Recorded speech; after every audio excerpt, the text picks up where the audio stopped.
Come one, come all, to the House of Horrors! You'll never be the same after witnessing the terrifying attractions awaiting inside. These were the words of the creepiest clown I had ever seen.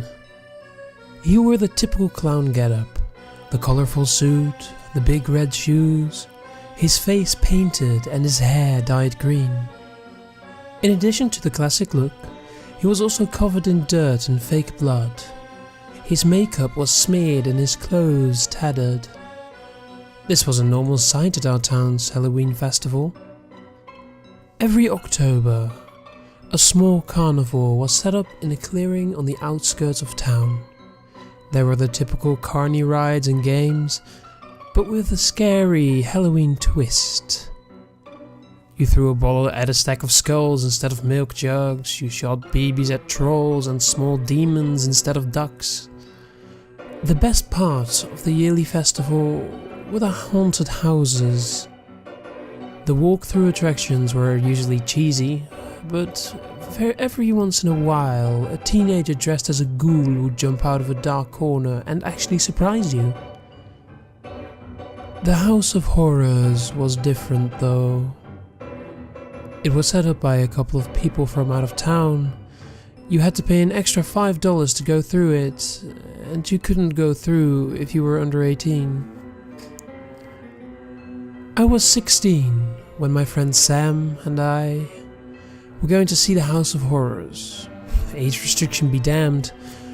We tried sneaking in during business hours, but the damn clown was good at his job, and he never seemed to forget to check ID or direct his attention from the door long enough for us to scurry past. So we did what any teenager determined to get their way would do. We snuck in after hours. The fairgrounds had chain link fencing surrounding the carnival, but a pair of wire cutters from Sam's dad's tool shed took care of that obstacle. Within 10 minutes of our arrival, we were looking at the front entrance of the house. There was no door, so the breaking part of our adventure was done with. We were left with the final phase of entering. We didn't turn our flashlights on until we were inside, and the beams showed us a hallway of disgusting oddities in glass cases. Shrunken heads, mummified fetuses with too many extremities, body parts preserved in jars of yellowish liquid, and hideous creatures preserved by bad taxidermy, entertained us for about 5 minutes as we observed and joked about each display. A curtained doorway led us to the next room, which had dummies of naked men chained to one wall, a table covered in blood and guts near other, and various body parts hanging from the ceiling. I could imagine a man standing at the table, maybe wearing a butcher's costume, wielding a cleaver and laughing maniacally or screaming about fresh meat. We did what any immature kid does in the presence of nudity. We started taking pictures of each other with the bloody torture victims.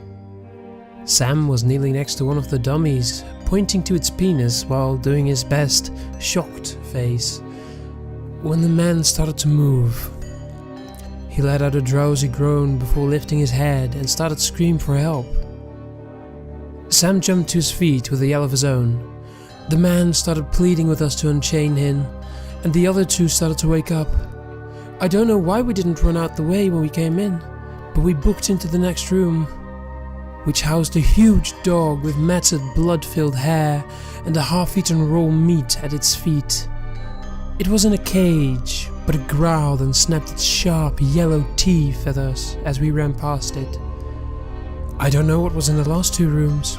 We were running too fast to look, and any sounds were hidden by the screams of the men and the snarls of the beast.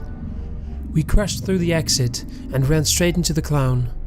I fell to the ground, screamed, got up and ran for the hole we made in the fence.